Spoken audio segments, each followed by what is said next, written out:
میں ہوں رحمان انور۔ تمام سننے اور دیکھنے والوں کو السلام علیکم۔ کیا ہوگا اگر میں آپ سے کہوں کہ ایک ایسا سوال ہے جو دنیا کے سب سے بڑے دماغوں کو ہلا چکا ہے مگر آج تک کوئی اس کا یقینی جواب نہ دے سکا۔ ایسا سوال جس نے نہ صرف سائنسدانوں کو چکرا دیا بلکہ فلاسفروں کو بھی چپ کروا دیا، جس کے پیچھے نہ صرف ہزاروں سال کی سوچ بلکہ مذہب، سائنس، فطرت اور وقت کا سب سے بڑا راز چھپا ہوا ہے۔ یہ سوال اتنا سادہ لگتا ہے کہ سننے والا ہنس دے، لیکن جو آپ اس میں اترتے ہیں یہ زندگی کے سب سے بڑے اور گہرے سوالوں تک پہنچا دیتا ہے۔ یہ وہ سوال ہے جو انسان کو اس کی پیدائش، اس کے خالق اور کائنات کی ابتدا تک لے جاتا ہے۔ اور حیرت کی بات یہ ہے کہ یہ سوال آج بھی زندہ ہے اور اس کا جواب آج بھی انسان کو تقسیم کیے ہوئے ہے۔ مرغی پہلے آئی یا انڈا؟ دنیا میں کروڑوں سوالات ہیں، لیکن کچھ سوالات ایسے ہوتے ہیں جو انسان کے دماغ میں پیدا نہیں ہوتے بلکہ اس کے اندر گونجتے ہیں جیسے وہ کسی اور دنیا سے آئے ہوں۔ ان میں سب سے زیادہ پر اسرار سوال ہے مرغی پہلے آئی یا انڈا؟ لیکن جیسے ہی انسان اسے سنجیدگی سے سوچنا شروع کرتا ہے وہ عقل، فطرت، تخلیق، سائنس، مذہب، وقت، آغاز، انجام، غرض، پوری کائنات کے دائرے میں گھومنے لگتا ہے۔ جب ایک بچہ یہ سوال کرتا ہے تو ماں ہنس کر جواب دیتی ہے، جب ایک فلسفی سوچتا ہے تو چپ کر جاتا ہے، جب ایک سائنسدان غور کرتا ہے تو اس کی آنکھوں میں حیرت چھپ نہیں پاتی، کیونکہ اس سوال کا جواب دینا صرف انڈے یا مرغی کا فیصلہ کرنا نہیں بلکہ یہ طے کرنا ہے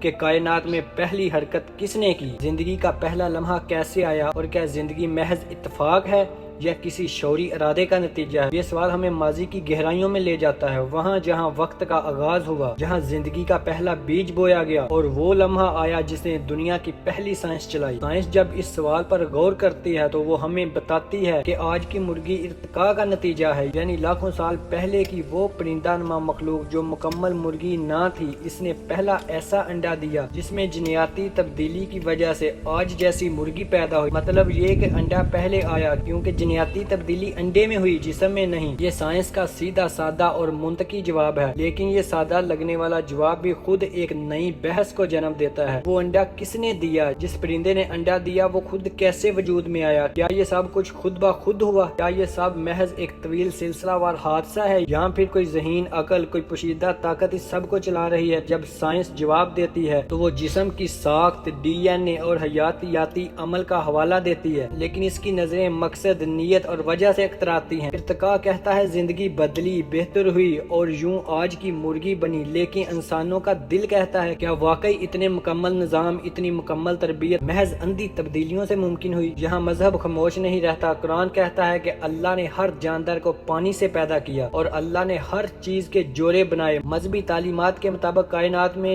جو کچھ ہے وہ اللہ کی تخلیق ہے اور جو کچھ اس نے پیدا کیا وہ ارادے، حکمت، علم کے ساتھ پیدا کیا۔ اس نظریے کے مطابق مرغی پہلے آئی کیونکہ انڈے کے لیے ایک مکمل جسم درکار ہے اور اللہ نے جب چاہا مرغی کو پیدا کر دیا بغیر کسی ماں باپ یا ڈی این اے کے۔ آدم کو بھی بغیر ماں باپ کے پیدا کیا تو مرغی کو پیدا کرنا کیوں مشکل ہو؟ لیکن مذہب صرف سادہ جواب نہیں دیتا بلکہ وہ اس سوال کو روحانی وسعت دیتا ہے۔ وہ کہتا ہے تخلیق کا مقصد ہے، زندگی کا مطلب ہے اور ہر چیز چاہے وہ مرغی ہو یا انسان کسی وجہ سے وجود میں آئی۔ جب مذہب اور سائنس دونوں کے دلائل سامنے رکھے جائیں تو انسان پھنس جاتا ہے۔ ایک طرف ڈی این اے، ارتقاء اور وقت کی گواہی اور دوسری طرف ایمان، حکمت اور رب کی قدرت، اور پھر فلسفہ درمیان میں آتا ہے جو کہتا ہے شاید یہ سوال ہی غلط ہے، کیونکہ ہر سوال جس کا جواب دو الگ انتہاؤں پر ہو وہ اصل میں سچائی کی طرف اشارہ نہیں کرتا، وہ سچائی کی تلاش کا راستہ دکھاتا ہے۔ تو پھر سوال وہی رہتا ہے مرغی پہلے آئی یا انڈا؟ اور اس کا جواب شاید وہ ہمارے اندر چھپا ہوا ہے، شاید زندگی کے مقصد میں، شاید اس کی سوچ میں کہ ہم یہ سوال کیوں کرتے ہیں۔ کیونکہ جب ہم اس سوال پر غور کرتے ہیں تو ہم صرف ایک پرندے یا انڈے کی بات نہیں کرتے، ہم اپنے وجود، اپنے آغاز اور اپنے انجام کی بات کرتے ہیں۔ اگر ہم انڈے کو مانے تو ماننا پڑے گا کہ زندگی ایک طویل حادثاتی سفر ہے، بغیر مقصد، بغیر ارادے، اور اگر ہم مرغی کو مانے تو ماننا پڑے گا کہ کوئی طاقت ہے، کوئی ذات ہے جس نے ابتدا کی اور جو ہر چیز پر قادر ہے۔ شاید یہی سوال ہمیں جھنجھوڑنے کے لیے پیدا ہوا تاکہ ہم صرف کھانے، پینے، سونے، جاگنے کی زندگی نہ گزاریں بلکہ غور کریں کہ ہمارا آغاز کیا تھا، ہماری تخلیق کا مقصد کیا ہے اور ہماری اصل واپسی کہاں ہے۔ مرغی اور انڈے کا سوال دراصل انسان کی تلاش کا آغاز ہے، اور شاید جب ہم اپنے خالق کو پالیں گے تب ہمیں معلوم ہوگا کہ پہلے انڈا آیا یا مرغی، لیکن تب یہ سوال اہم نہیں رہے گا کیونکہ تب ہم خود زندگی کا راز جان چکے ہوں گے۔ اگر آپ کو میری رائے پسند آئی ہے تو ویڈیو کو لائک کریں اور کمنٹ کریں۔ شکریہ۔